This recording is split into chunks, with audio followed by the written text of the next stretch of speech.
Hey, everybody, welcome to the Friday News Lunch from the Bucks County Beacon. Yes, I'm Kevin Mahoney. And I'm Cyril Mikaleko. And each week we'll serve up this week's top stories affecting our communities, well, and the nation. We hope you join us live every Friday at noon on YouTube, Instagram, Facebook, X, or right on the Bucks County Beacon website at buckscountybeacon.com. And you can do your part right now to help build powerful, independent media right here in Bucks County. Head on over to buckscountybeacon.com and click the Support the Beacon tab.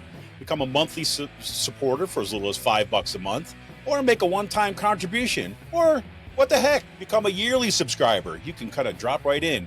You can also get your Beacon gear, including Ban Ignorance, Not Books, just in time for this week. Check out those shirts. Yes, you can get it all at the buckscountybeacon.com. So let's see what is on the menu for this week, everybody. I got a lot of stuff kind of going on. We're going to focus on a few things here. Yes, this is the closeout of Banned Books Week. Yep, and fitting too as well, because according to the American Library Association, the top 5 banned books were all books containing, can you guess? That's right, LGBTQ content. Yep, and we're not going to find any kind of congressional debate happening here in the PA 1st Congressional District. Nope. Bucks County Community College decided not to host the event. Ashley Ehasz has got something to say about that, that's for sure. We'll kind of get into that a bit. And there's a really important and excellent report that came out called Swing State Election Deniers. Hundreds of public and party officials in 8 battleground states, including this one, stand ready to subvert the 2024 elections. We'll talk about that.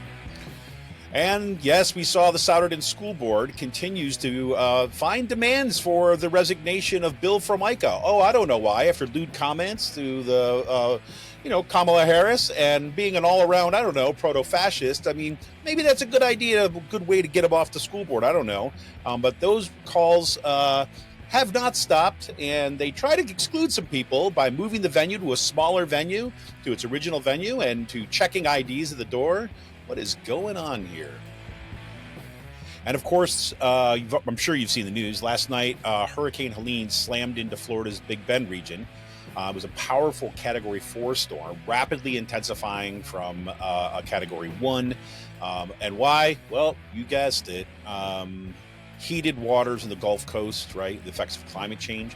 It was one of the largest storms on record to hit the Gulf Coast. It was about 420 miles wide. And there was also, about 5 people have lost their lives so far. And flooding is moving north inland into North Carolina, who's expecting over 20 inches of rain in its mountainous region. It's crazy.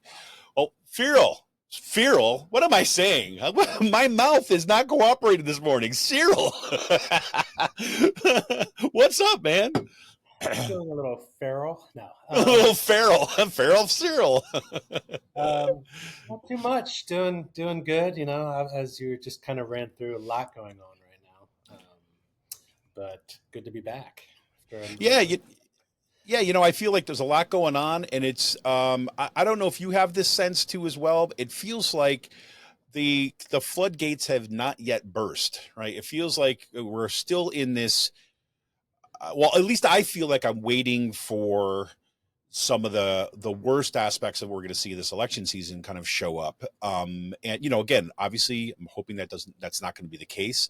But the indicators are that we're going to see more of the antics that we saw in the past. But yeah, I mean, we're seeing some of it in like Springfield, and then now he's kind of Trump has used his racist message to really stir up the base, the xenophobic base, against the Haitian community, who are here legally and integrating in society and working and just trying to get by and live and take care of themselves. So I'm expecting more of that. I think he's going to double down on that, because I think that's his base. That's who he needs to get turnout and get fired up. There's no way that he brings anyone in from the middle or expands his coalition, his electoral coalition. Yeah, and I think it's that's the first shot of the give us a sense of the racist culture war that they're going to be pulling out, and I think that's what we're going to see, because there's no policy, right? We've got, well, the only agenda that's out there right now is Project 2025, of course, which, Trump is saying, I have nothing to do with whatever. I've been reading it. I've been reading just was finishing the introduction of it this week.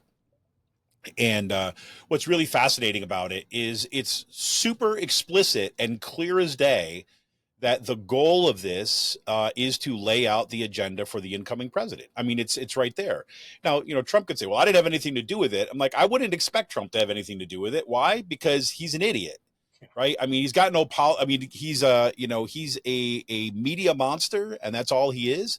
But what's interesting about the introduction to Project 2025 is that it basically calls back to the history of the Heritage Foundation at the very beginning of the document and says, look, we did this when Reagan was coming in. We recognized that conservatives were on their heels, right? We were in a bad situation. So we thought we needed to kind of put together a document that laid out the agenda. And they said 60% of that agenda, right, was put in place by the Reagan administration within the first 6 months of his administration. And they say explicitly, that's what we're doing now again, because this is the time that calls for the same kind of action. So And this time around, their politics have even gone further to the right. So it's a more extremist agenda. If they get 60% of that in, this country is going to be unrecognizable. Yeah, absolutely. Absolutely. Well, this week I feel like it's Bucks County should earn a special place in the history of Banned Books Week, I think. And this is the closing out of Banned Books Week, and we're seeing once again. I mean, the Washington Post had an article about this, and they said more than 10,000 books were removed, at least temporarily, in U.S. public schools during the 2023-24 school year. That's according to preliminary data from PEN America, and that figure is nearly 3 times higher than the number from the previous school year. So I think that kind of sets us up. I mean, again, reminds us once again what's at stake right here in Bucks County. Yeah, and it shows you that, even though there was a lot of positive election results from Bucks County and across the country, they're not done with this, this crusade that they're kind of fighting with religious fervor to ban books. Like you said, especially LGBTQ books. The top 5 books banned were either by or about LGBTQ, by authors who are LGBTQ, and about issues that are LGBTQ. And I think it's like 8 out of the top 10. I think one of the only books that wasn't about LGBTQ issues was The Bluest Eye by Toni Morrison, which of course was challenged here, both in Central Bucks School District as well as Penridge. But yeah, it shows you that, like, we can't kind of just kind of get comfortable or fall back or think just because we won this last election cycle, they're still showing up, and they're still they're gonna make this an issue, next time around, and continue to try to like chip away, especially like, for instance, in Penridge, where the majority is, it's a little tenuous, because you have really like 4 Democrats that kind of got swept in, and then Ron Wirtz, who was a Republican, who ran, with on the slate with like Ricky Chaikin and Jordan Blomgren. And I feel like his dissent from that whole kind of Moms for Liberty, far right, book banning super majority that had ruled the Penridge School District, I almost feel like it was more about process really than policy, because it seems like they're really slow footing, making the changes that the voters, demanded and gave them a mandate to kind of push through, with making sure that we are, you can reasonably challenge books, right?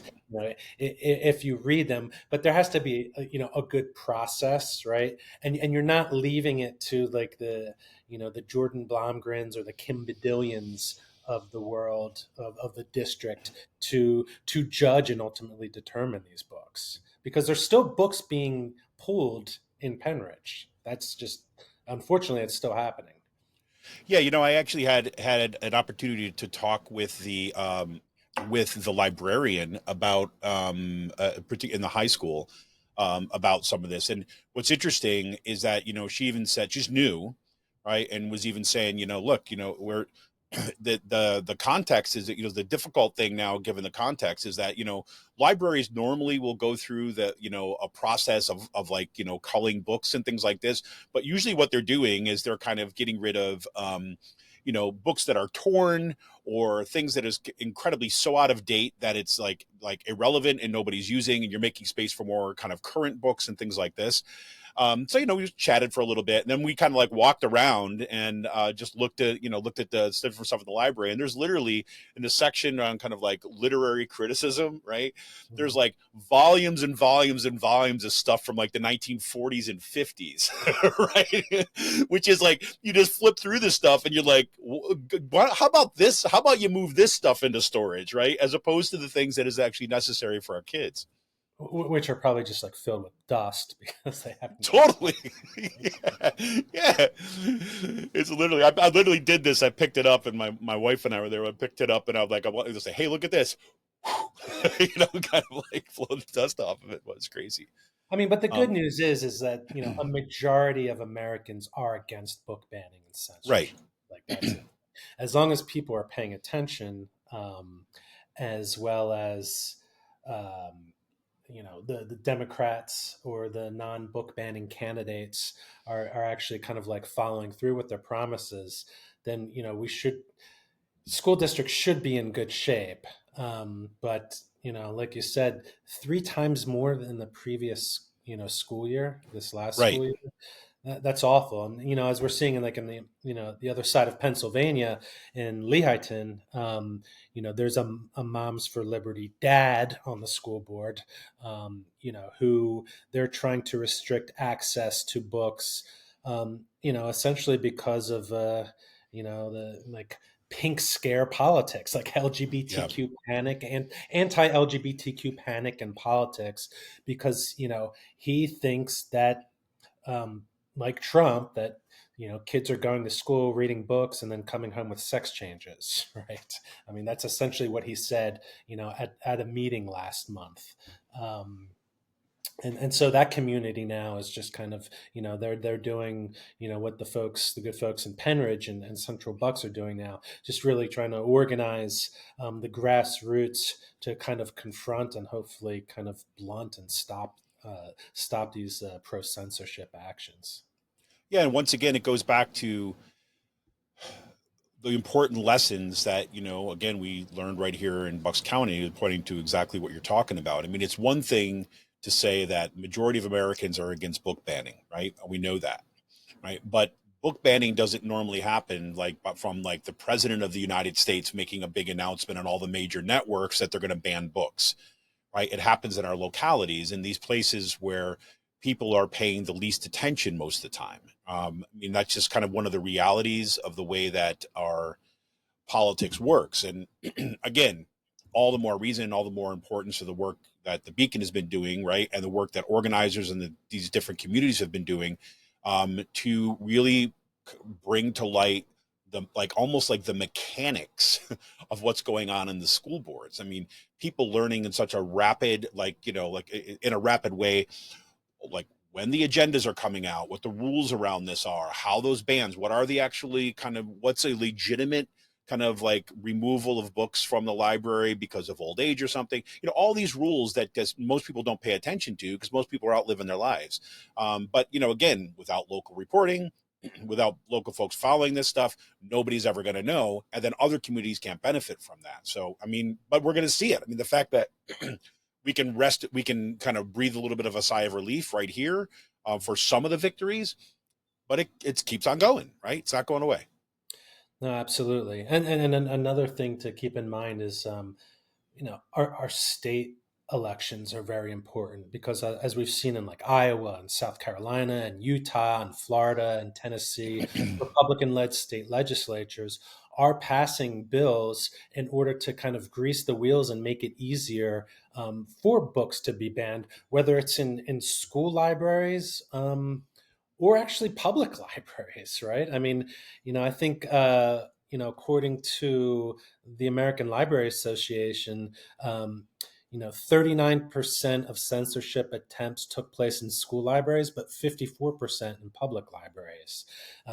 So when they're telling you, "Oh, we're just worrying about the kids, we're not going to touch anything else," well, that's just bullshit, right? Like they're Right, going right, right. to public libraries next, and then next they've even gone after like the bookstores. I think there was like a lawsuit in Virginia, against a Barnes and Noble, because these far right parents, these Moms for Liberty affiliated parents, um, just they want to control what you and I are able to kind of purchase and read. So, the good thing about Pennsylvania is, we have Josh Shapiro as a governor, so he's just like the firewall against that. But we were very close. We only won the House, the state House. We only had a one seat majority there. And then just like, who knows what could have happened. I mean, imagine, worst case scenario, Doug Mastriano gets elected with a Republican legislature. I mean, my God, we would essentially be a theocratic, Christian state. And books would look like school libraries would look like they do in Souderton, right? Where they Right. got rid of 3,000 books. 3,000 books. It's empty shelves there. Like that's the future. That's their dystopian vision, for education and reading rights in this country. Yeah, I'm also, again, I don't want to be too hyperbolic here, but it just reminds me of, like, you see these scenes, there's these scenes from like the Game of Thrones, right? When they go to the old libraries, right? And Sam, kind of comes up there and he's like requesting a book, and it's behind these kind of gates, and they have to get the approval of this meister to go back, like, and like unlink and unlock the books to go back and retrieve the book. I mean, it's like that's the logic. There's gatekeepers that are self-appointed by these kind of right-wing folks about determining what our kind of kids and really the public as a whole have access to. It was interesting looking at some of the statistics that was put out in by the American Library Association. It says nearly a quarter, because about a quarter of the books that are being banned in school libraries, but also about a quarter, a little more than a quarter, are coming from public libraries, right? And it's the same playbook, right? It's the exact same playbook. And another, and then there's, other places where they're being banned too as well. But this is a, significant kind of control over the public's access to information, right? Which we supposedly prize as a nation, right? And oftentimes they're not even reading the books, right? They're just like looking at a list. So we just published an article today by Holly Fashing. She is a Lehigh University student, but she was a graduate from Lehighton Area School District, where this, LGBTQ books are being pulled. From the shelves, to be reviewed and essentially make sure that, like, not every child has access to them, or that they need, parental notification. And she pointed out in her article that the Moms for Liberty dad, Sean Gleaves, who's kind of really whipping up this anti-LGBTQ panic and book censorship crusade. Like, he admitted himself that one of the books that was pulled, LGBTQ Families, The Ultimate Teen Guide, he hadn't read it, right? So, but he was responding on, to a local parent saying, like, why this book is such an important resource for, LGBTQ students that he's supposed to represent. And he tried to, like, flip that and turn that, and it's like, well, now this shows like the process is working, because I'm pulling books that I have known nothing about. Right, And exactly. people are actually correcting, because the books shouldn't be pulled. Like, best practices is you leave the books on the shelves. You can review them and take a copy, or acquire a copy to review them, but you leave them on the shelves. Otherwise, it is censorship. you're engaging in censorship. Yeah, 100%. And this is something, if we want to start transitioning to, Brian Right. Fitzpatrick. Right. It's a whole different kind of censorship, Yeah. right? A censorship by absence, Yes. right? You can't censor what never gets on the record to begin with. The herd is seeing it. Yeah, Jenny Stevens just had a piece on this, talking about, Ashley Ehasz coming out and challenging Fitzpatrick to televised debate after it was announced that there was going to be no debate, that, it's going to disappear. Yeah, unfortunately, Fitzpatrick, who actually supported Moms for Liberty backed or Moms for Liberty candidates like Arati Martino and Josh Hogan, and Central Bucks and Penn Ridge, respectively, who thankfully just got crushed in their elections. He is not a fan of meeting with his constituents and telling them what he, one, believes in, two, supports, or three, like what he's actually doing as their elected official. And I'm shocked that it's not happening at the community college. Apparently, I think they've hosted it at least the last few, if not several cycles. And typically it was Professor, William Pezza, who moderated it. I wasn't a huge fan of his moderation, but at least it happened, right? Which is something, right? We got a low bar here sometimes when it comes to Fitzpatrick. So now I'm left wondering, like, does Fitzpatrick have the chutzpah just to say, you know what? I haven't given a town hall in 6 years or something. So why do I need to do a debate? That would be an honest answer, right? That would be an honest response. Like, why should I show up for a debate when I don't show up for town halls? Why should I kind of take questions from constituents when I don't really regularly meet with my constituents anyways?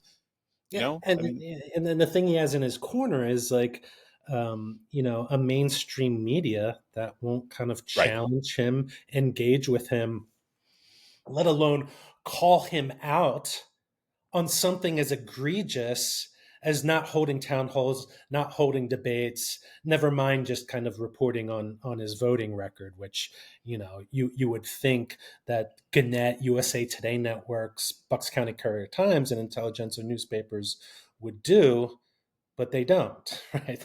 They have more, they're reporting about whether Taylor Swift is moving to Bucks County, like I mentioned before, the MILF Manor, right. Reality TV show, God help us. So he has that to kind of, cloak his kind of his, his cowardice, really. Yeah. He's afraid of his own shadow. Like, he's afraid to kind of, either way, like, he wants to be able to kind of speak out of both sides of his mouth, so that he's not offending his MAGA base, and at the same time not alienating himself from more moderate voters who have, for some we know the reason, because there's not reporting about what he's doing in Congress, right? But they're believing this shtick that he's some kind of like my moderate, bipartisan, model, in Washington. When you get down to brass tacks, that's just really not the case.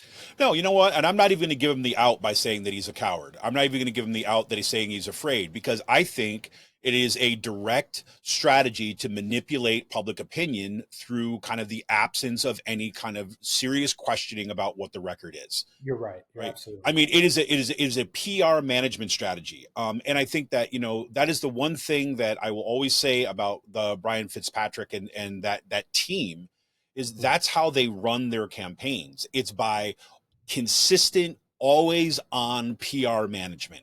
Yeah. right? It is not constituency based at all. It is not policy based at all. Is it about crafting and recrafting an image?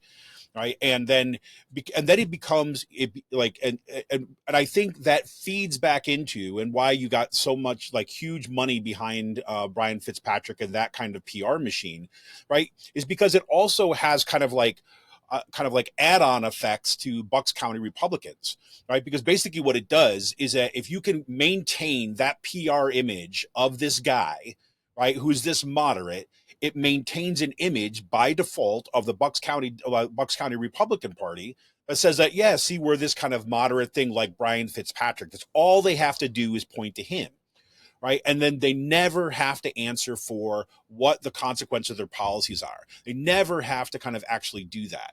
And so I was so pissed off. I can tell you this week, I was so pissed off to see the AFL-CIO endorsed Fitzpatrick once again.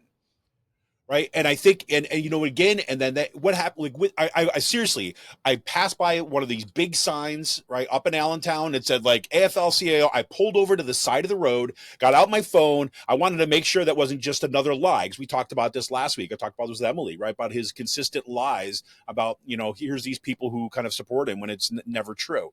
Right. And I looked it up, and sure enough, right, PA AFL-CIO went and supported him.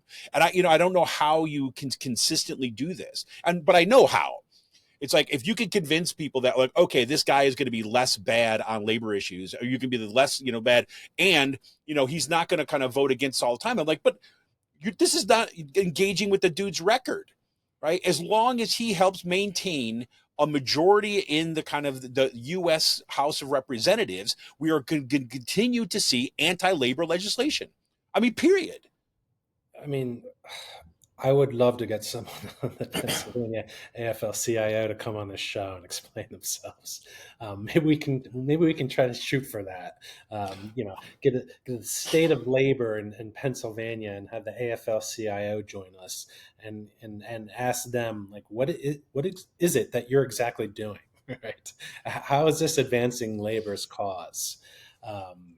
It's mind-boggling. Well, I can tell you, like, because look, you had. I mean, again, I don't want to get too far off on a tangent here, but you basically have had some of the strongest unions in the state right now. For example, SEIU, right, Nurses United, right. You have who are not kind of AFL-CIO kind of members anymore, right, and the people who are dominating that are kind of tied to the oil and gas industry, right, and are tied to some of the kind of most conservative, trades. Right. And again, I'm not saying that all the trades are conservative. I'm not saying that and I think you have like, there's a whole other story we can talk about with the PA AFL-CIO about some of the ways that they do this. But, when it comes to Brian Fitzpatrick, I mean, wake up already. And like, I'm not even asking for a courageous stand from the PA AFL-CIO, right, or other organizations that have endorsed him in the past. I'm just saying, just don't endorse. Yeah. Right. I'm just saying, stay out of it.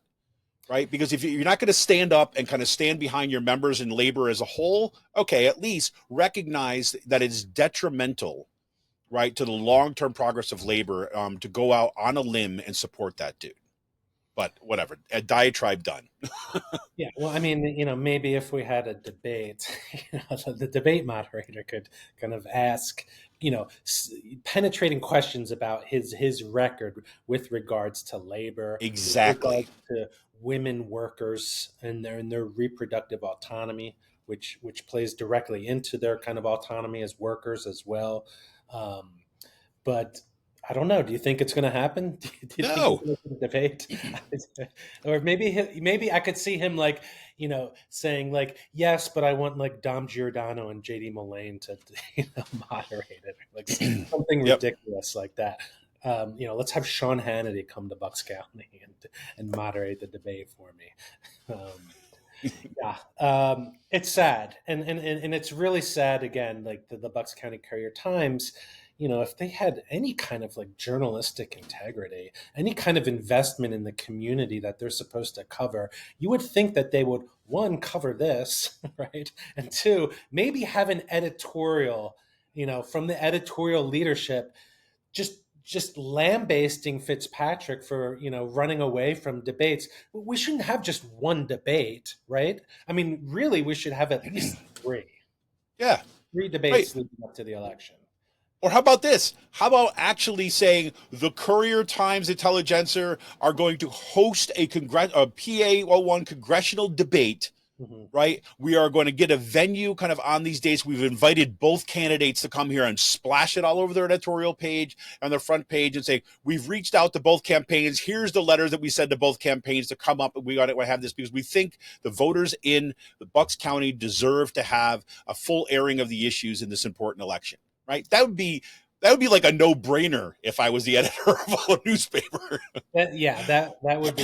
That would be good. I'm trying to think of who who would host it. Maybe like the top editor. I'm not sure.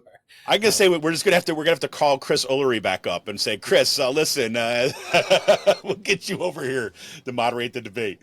yeah, we'll see. I mean, Yeah. even like their debate coverage last time, like post debate when Mm-hmm. Ashley, like they just, you know, they, because they don't report on him, they don't have a grasp of the issues that they're actually talking about. So, like one of the things, Ashley has brought up last time around was that Brian Fitzpatrick was supporting a call for an Article 5 constitutional assembly to rewrite the U.S. Constitution, which is a huge campaign by the far right in order to essentially just strip back any kind Yep. of anything that's like somewhat progressive in the Constitution, and so when she actually confronted him on that, he lied.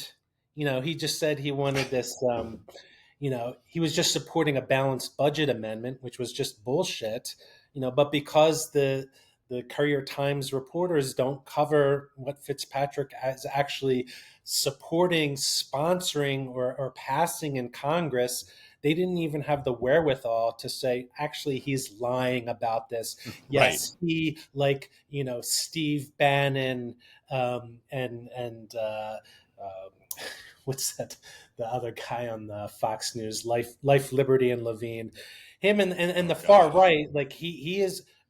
Brian Fitzpatrick was squarely in the far right camp of trying to create a constitutional assembly so that a majority of state legislatures that are controlled by Republicans could rewrite the Constitution, and everything would be on the board. It wouldn't just be about one single amendment. They could rewrite everything.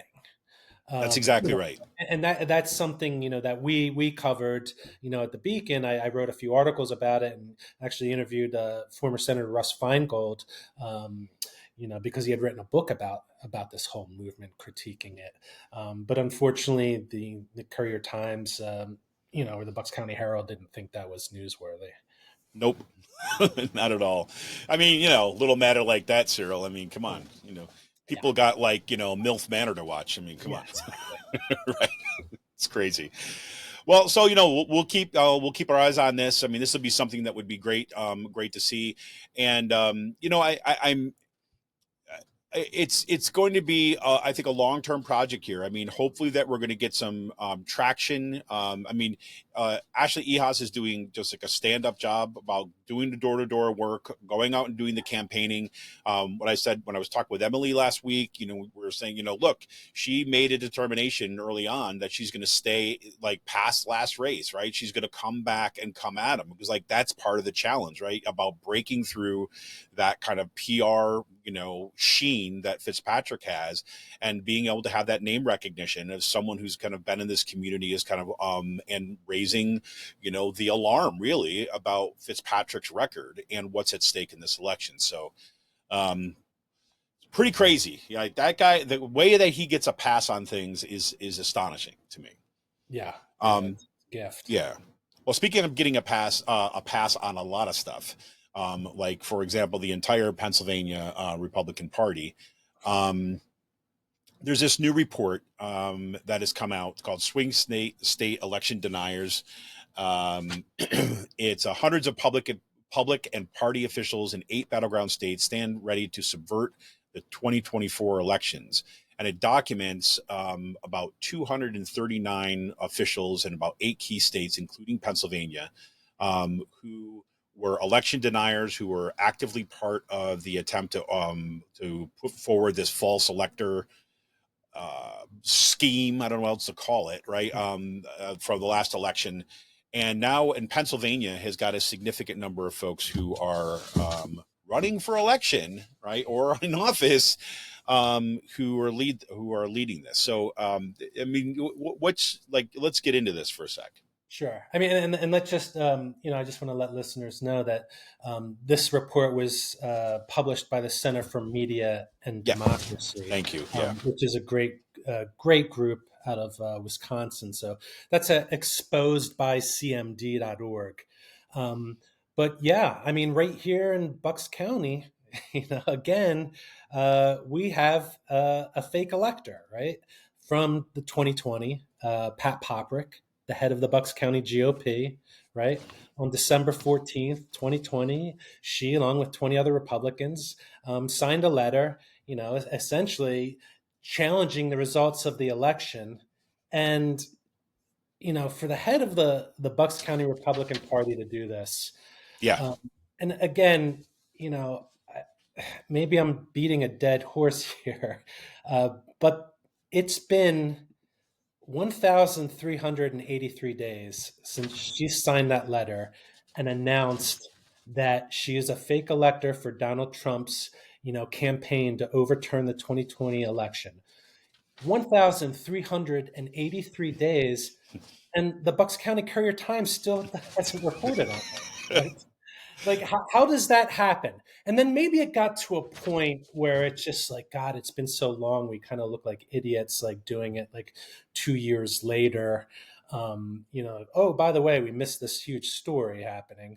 But on August 16th of this year, 2024, Carter Walker, who is a journalist for Vote Beat, he wrote a story about Trump's electors in Pennsylvania. Pat Poprick was named on that slate again. And guess what she said she'd do this time around? What'd she say? She did the same exact thing. Oh, surprise! Oh. If there was, legal irregularities, which is what the Trump administration had claimed before, which we know is all bullshit because there wasn't a court that would hear any of it because of a lack of evidence, right? So now it's been 42 days since the latest time that Pat Poprick has announced that, yeah, she'll be a fake elector again and just she'll feed into this kind of disinformation campaign to undermine people's confidence in elections. And Gannett's Bucks County Courier-Times, intelligentsia newspapers refuse to publish anything about it. It's insane. Yeah, I mean, and again, you would think, look, maybe they thought they would think they were stupid, or they were embarrassed because they didn't do it. I don't know. But look, they've done like so little to like even prepare the ground, like there was something out there that, it would sound like a new, fresh story anyways, right? Because people aren't going to remember, right? And the fact that you've got some of the key races even in this state. I mean, you've got like, this report is so great, but I mean, Scott Perry, right, like running out in kind of Cumberland County, it's the PA 10th district. Scott Perry was one of the leaders, right, and one of the leaders of election denial, like in Washington D.C., right, and he's right in the kind of the 10th district, PA 10th district, right, and now he's for the first time, right, he is like in a contested race. Right. That is going to, is drawing direct attention to what goes on. That could be the lead in for the Courier-Times just to make a mention that, hey, you know what? Turns out these election deniers are everywhere. Yeah. Right. I mean, come on. And Jim Worthington was named as one of Trump's electors for the state as well. So we already know, like, his background in this whole thing. And then there's like, up in Quakertown, State Rep Craig Statz, he's an election denier. In fact, Pennsylvania's legislature, their General Assembly has more election deniers than any other state in the country, with 86, right? So we're number one when it comes to people that just don't believe in democracy. It's crazy. And you know what? And they have, and then, and not only that, but, they know enough of what they're doing. And, there's like evidence that they knew that this is wrong because they got off scot free because they had that little caveat when they signed and said like, oh, we're signing all this. And, somebody out there, probably some lawyers that, you know what, you guys might be violating the law here. So maybe you should put a little caveat in that thing, say like, we're doing this in case these cases go through. But, there was reporting on that was a last minute addition to what was going on because somebody realized that they were actually going to face like, this is potentially and this is illegal, right? To do it's in violation of a whole bunch of laws, right? So they knew, right? The fact that you put the caveat in is a recognition that sending forward these kind of fake electors is violating the law. And yet, we reward them to remain in office, right? And taxpayer dollars to help subvert the next election. Incredible. It's nuts. I mean, do you remember when there was this big kind of brouhaha in Bucks County because some of the Democrats who were upset that John Cordisco was going to go to the NAC with Tim Worthington and Brian Fitzpatrick. And this was just kind of like chatter on Twitter among like Bucks County Democrats on Twitter saying like, what the heck is Cordisco doing? Kind of like doing this, giving publicity to Fitzpatrick and, Jim Worthington, the mega millionaire, former head of People for Trump, who his organization, he said he had nothing to do with it, but his organization, People for Trump, plus People DC. When that happened, the Bucks County Courier-Times had a news story, a column, and an editorial by the editorial board, all condemning Democrats because they were upset that John Cordisco, the former head of the Bucks County Dems, was going to go to, Jim Worthington's Brian Fitzpatrick event, right? And that local Dems were upset about that. So 3 stories, that just shows you they're capable of actually covering something when they want to.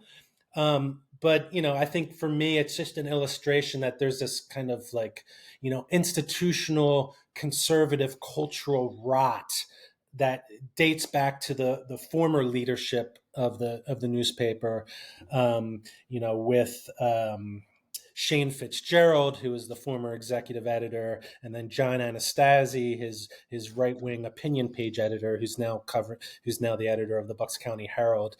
They were in there for the better part of a decade. And they're both conservative. They're both right wingers, right? I mean, Shane admitted to me like he's one of those. Well, I like Trump's policies, but I, don't like that. He's a buffoon or whatever. And so I think maybe that kind of like explains why they would do something. They would put this like really extensive coverage on this thing where they think they're trying to make Democrats look bad because, we need to come together and be bipartisan, right? Right. But when it comes to like the head of the Bucks County GOP wanting to overturn the elections as a fake elector, crickets, right? There's just nothing, not one story, not one mention over 1,300 days later. And I mean, when it comes to political reporting, the Bucks County is a news desert and the Courier-Times is just a mirage, right? They're not really doing their job. That's like a T-shirt or a bumper sticker right there. Bucks County's a news desert and the Courier-Times is nothing but a mirage. I mean, absolutely. I mean, these are like, I don't know. I don't know. It's very easy to get extraordinarily frustrated by this and then just cynical about it, whatever, like this, because, you're like, how can you not be doing your just baseline job? Yeah. Right. And, but, the fact is that, we know like our lives are on the line here, right? Like the stakes are high. So, this is why you've got an organization called the Bucks County Beacon, right? This is why Bucks County Beacon exists. This is why the Bucks County Beacon is going to continue to do this work, is because unlike the Courier-Times, like this is not a mirage that you're watching right now. This right here is, a community rooted base to basically do justice to our community. to respond and to cover the issues that are going to matter, right? And that becomes, I was explaining, I think I may have. This is one of my mantras, so you're probably going to get tired of me hearing me say this like over the course of we do this show. But one of the there's like a couple important functions of an organization like the Bucks County Beacon, and one is all the stuff that we're talking about now is actually covering the issues, right? Doing the critical reporting on people that are kind of representing us on kind of our school board, where all this action is happening that has detrimental effects on people in our community, because nobody else, like the people who are supposedly the newspapers of Bucks County, don't do their job, right? Do not cover this stuff, right? And instead report on kind of like, like random, like salacious cultural issues, like as their main thing. But there's another important function, and that is the ongoing investigative reporting and covering of the context in which we exist, right? And I always think about that as like it's establishing an archive, right, for people in our communities, right, to understand what's going on. Because look, the fact of the matter is that, when you're reporting on some of this stuff, and this has been like true as long as I've been doing this kind of work, I know, Cyril, this is true for you too as well. When you start drawing attention to something like in the school board, for example, about saying, look, there is a national movement to do this in school boards, right? To a person who doesn't pay a whole lot of attention to politics, that can sound like a little bit, oh, what's this dude talking about, right? And understandable, right? That is just part of what you're doing, but you're reporting on it because it's important. You're seeing these connections. But then when something goes down, right, when you start, wait a minute, I heard that over here and over here, they're saying the same thing. And people start trying to find out information about who are these people and why are they saying this. Now you have an archive on the record of coverage, right, rooted in the community, that can help the community understand kind of what's gone on, who are the players in here, right? I mean, this is like, work about, covering, say, for example, Jeffrey Ehasz, right? And covering the money train that guy has been pumping into these far right organizations, right? Covering people like Jim Worthington, covering people like Paul Martino, right? And talking about the kind of money that they're pumping in the community to accomplish these very specific, extraordinarily kind of, like extreme ends. It's important that people can understand that context, right? Which is kind of what we do here. So again, end of the diatribe again, once you hear, but I think that becomes, important about what we're trying to do here is not simply just kind of say report on the kind of the back and forth of a horse race, right? But really kind of like help foster and nurture kind of a democratic culture in partnership with the community. Yeah, and that democratic culture is definitely a huge part of it, and it's why we're a kind of a participatory movement media that's looking to kind of lift up the voices in the community that are ignored by newspapers like the Courier Times and the Intelligencer. 100%. Well, I do want to give a quick mention to what's going on in the ongoing kind of battle in Souderton around Bill Formica. Bill Formica, of course, was the school board member that was first appointed and then kind of elected, who's got long history of ties to kind of right-wing militia movements, of horrific social media presence, and said really like horrific things about Kamala Harris, and has been kind of, allowed to say his kind of like tongue-in-cheek apology and with no consequences from the school board. Like not so much even other member of the school boards saying, you know what, we can't have this on our school board, right? You come here and you're talking about, wanting to, protect our kids from like, from bad content. You want to ban these books that could influence our kids. And yet you, out of your potty mouth, right, comes the very things that you claim to be wanting to protect the kids from. So we cannot allow that, and we cannot have you as a public representative here if you continue to act in this way. I mean, that would be like a minor like version of this, but you have a growing number of people. There's a petition that is kind of out there that is kind of getting people to try to get Formica to resign, wanting to call for his resignation. And the last time the school board met, they knew there was going to be a large crowd that was going to show up because people were really upset about what Bill Formica had said. So they moved it to the middle school, right? Moved it because they wanted to accommodate people, because that's what you're supposed to do. You have to accommodate the public so you can have public feedback. It's the whole purpose of those meetings. Well, they, despite the fact they knew that there was going to be large crowds once again, they moved it back to their original space, which could only accommodate 100 people. right? They turned people away. They were checking people's IDs, right, to make sure that they were kind of like legitimately could be there, even though there's nothing in any bylaws. There's nothing in any state laws that basically says to attend a school board meeting, you have to be a member of that school board. Matter of fact, it's frequently the case that people that have an investment in what's like happening in like in a school board might show up. They might not get privileged to speak, but they have a right to be there to witness it. That includes members of the media, right, who are there to cover it, right? So like that happened last night. Once again, lots of people speaking out, calling for Bill Formica to resign. And it looks like this is just going to be an ongoing example of the failure of leadership of yet another school board to actually sanction people who are doing real harm to our communities. Yeah, I mean, there was a good write-up in WHYY by journalist Emily Neal about the meeting last night. As a Souderton school board member posted a lewd comment about VP Harris, calls for his resignation have been met with complete silence or crickets. And a lot of the parents, and I kind of like this little creative activism that they were participating in, they brought cricket clickers to the school board meeting. And Souderton resident Richard Detweiler told the WHYY the cricket sounds symbolize the multiple asks that have been made of the board to respond to this controversy, and they have been all been met with complete silence or crickets. Right. So it's typical. It's really sad, I think, that there's not a single school board member on the Souderton school board who would actually just speak out against it, right? Just to really honestly and frankly say, like, yes, Formica, his past behavior on social media, which dates back like way before this, like Right. Kamala Harris remark, several things that he said over the years, which really should have disqualified him from ever being elected in the first place. But they won't even speak out against him. Right. Saying like this was wrong, this was awful. Yes, he probably should resign, but we can't force him to. Right.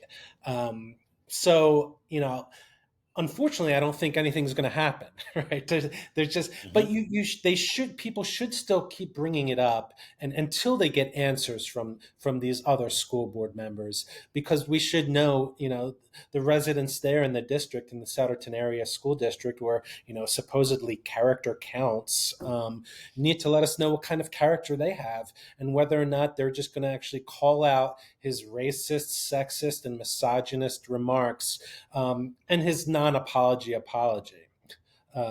But the worst part of it is just there's just nothing they can do, right? They're just, and he's not gonna go. He's not gonna voluntarily leave, because if character actually counted, right? There'd be school board members resigning across the country. I mean, I remember when Blomgren and Ricky Chaikin were running. I mean, they gave a radio interview with Talk 860 as a conservative voice, and this is something I'd written about. When I had a column for the Courier, they were making fun of like trans students, Yep. saying that they can identify as an elephant if they want to, and they're just like all laughing. These are just the kind of the cruel, the mean spirited, and almost childish, I would say, folks that the Republican Party are running and who they want to kind of control your child's education. Like if a child said that, I'd give them a pass, and then like you have a talk with them and Right. try to explain to them like why something like that is just inappropriate. Never mind like just mean and just awful. They might not know better, but these are adults, Right. right? Making jokes about vulnerable children who they're supposed to represent. And yeah, I mean that it's just that's the state of the of the Republican Party right now, and there's not too many, Republicans who are willing to kind of stand up to it. As we've seen. Well, that's Although, the lesson, yeah, right? And that's the lesson right there. I mean, we talk about like there might not be anything that people can do directly to remove him, but they certainly can do a whole lot, which they're doing. Like just that, like for example, the crickets thing you just talked about, right? This is, I mean, the lessons for once again, what happened in Central Bucks, what happened in Penridge, right? Is that this is a fight, right? That takes a while. And what you see happening in Souderton right now, and what parents and community members are doing, right, is they're building their networks and building their organizations and showing up, right? And I think that the one thing that Souderton, I mean, I think about this all the time, like character counts, right? That's their big slogan, right? Well, that's your campaign message, right? It's like character isn't not just like Bill Formica. I always call him Formica because it's like the tabletop, like it's a freaking counter, whatever, whatever. But he's like his character, like we should in Souderton, like I'm thinking about here's the campaign message in Souderton, right? Character counts. Right. So we teach our kids better. And it's a shame that some members of our community have not learned that lesson that our schools teach our kids. Right. But character also means that when you see something is wrong, you don't stand by idly and turn the other cheek and walk away. No, you do something about it because we stand together as a community. That's what character means in Souderton. Right. That's the kind, and again, you see this kind of message getting formulated by the parents and community groups, right? That is part of what they are doing and the organization that's taking place on the ground. And the unfortunateness of this is that it's not something you can flick a switch at and kind of get rid of this guy and kind of turn the cheek. It is going to be a fight, and these folks know it, I think. yeah, and I think that kind of silence normalizes that type of behavior, and it kind of diminishes the gravity of it. Um, and speaking of Jordan Blomgren, apparently she teaches in the district. She went to the Yes. school board meeting and defended Formica Yep. and said that, as a woman, she wasn't offended by his post that said that Kamala Harris's only accomplishment was performing a sex act on multiple people. Like that's who still represents Penridge School District. That's right. And she obviously has no shame whatsoever. Not at all. Not at all.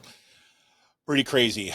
Well, listen, we're coming up on it here. A couple things, one, our hearts go out to folks that are in the hurricane path. That this is, I would love to say that this is a once in a lifetime thing, but unfortunately, I think this is increasingly going to be the case. We're going to see this kind of devastation.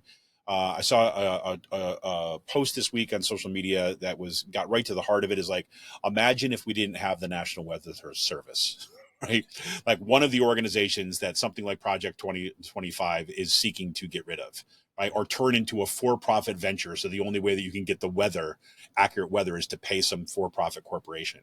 So all the more reason why, the fact that you could flip on your phone and you get your weather, it has to do exactly with that organization that's doing bang up work to try to keep people safe, right? So we have that. And I also want to give a shout out to Rick Smith and his family. Once again, as you know, we talked about this last week on the show. Rick Smith's wife, Carol, had a horrible motorcycle accident. She's been in the hospital. Good news is this morning, Rick posted something. I'm going to choke up here, but like Carol smiled for the first time since the accident. I mean, she's been non-responsive for the most time, but she's slowly been coming back, and it was the happiest I've seen like Rick write and feel since then. He and his family have been by her side every time. For those of you, I should have said this on the onset. Rick Smith, he hosts a labor radio show called the Rick Smith Show, based out of the Harrisburg area, but it's a national show. Rick, as I always say, is taught me everything I know about Pennsylvania politics when I first moved to Pennsylvania.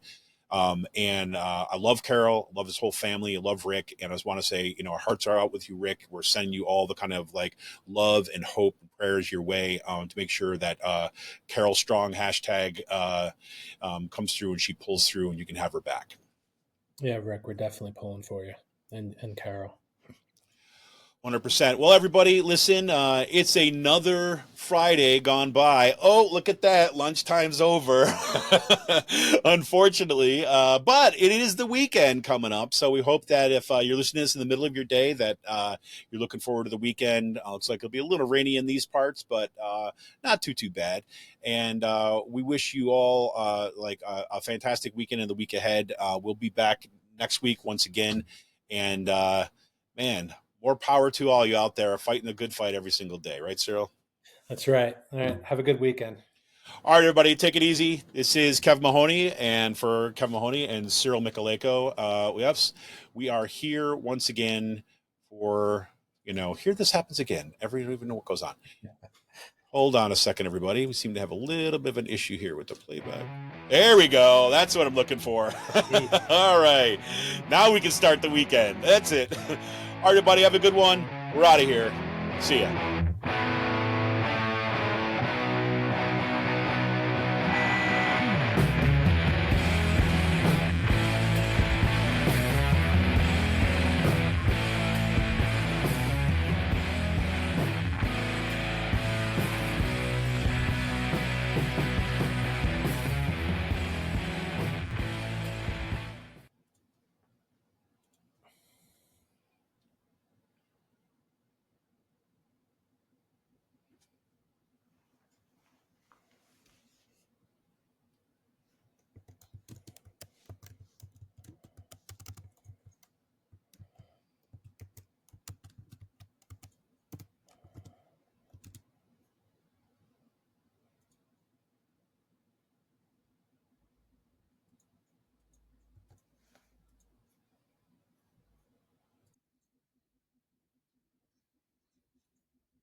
I am. I'm still seeing live recording.